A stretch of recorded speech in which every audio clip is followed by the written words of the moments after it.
Hello, this is Jerry again.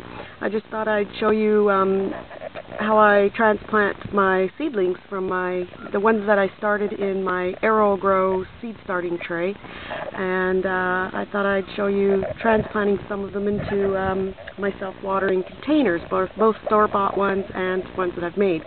Anyways, this is one of the patio tomatoes that I've already planted. I planted this one about a week ago. And what I did is, you see how deep the container is, what I did is I just put a little bit of coarse material on the very bottom of the container, and then I put the tomato plant right down onto the very bottom, cut up the leaves up to where I thought the soil level would be at the end, and backfilled with soil. And you can see how healthy it's doing. It's even gone through a little bit of cold weather. We had a really bad cold snap last week. And I planted a few lettuce plants in there and some onions and some radishes, and all those will come out by the time it's big and ready, you know, to produce tomatoes and all that, and needs a pot for itself. Now this is one of my self-watering containers that I've built, and this seedling here is one of my 8-ball zucchinis, and I just planted one already. So as you can see, I have the hole ripped out and ready for the next one. And all I do with these is I just make the hole big enough, and because of the peat pots, you want to make sure that you cover over, leaving the leaves out, and then just firm in. But you want to cover the peat pots because those would wick up the moisture if you're not careful. So anyways, it's as simple as that. They're doing beautiful, and I put them in worm castings and everything. They've even got some flowers on them already. But anyways, what I'll do is I'll give those a good hefty drink, and then I'll move the container to where I want it, and I'll fill the water up in the bottom. Okay?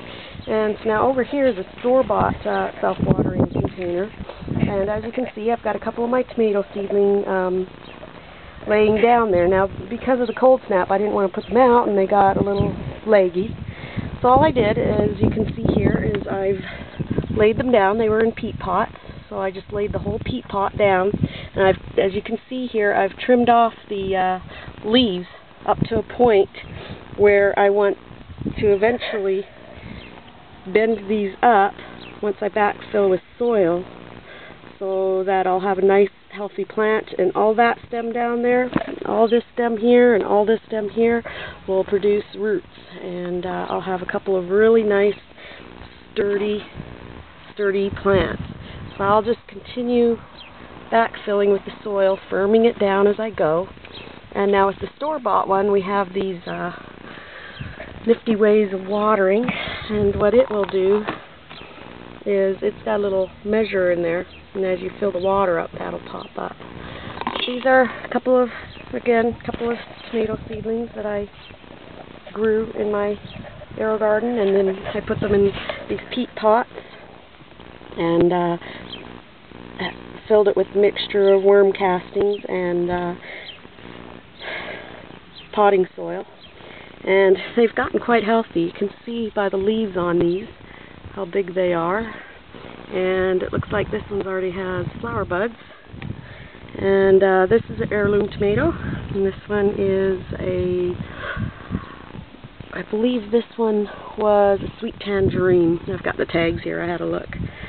But anyways, I just thought I'd show you a couple little secrets on how to get really healthy tomato plants and stuff in these self-watering containers. And as you can tell by that one over there, I mean, that's just one of the smaller varieties. It's called a patio tomato, and as you can see, it's doing quite nice. Anyways, just thought I'd give you a quick how-to.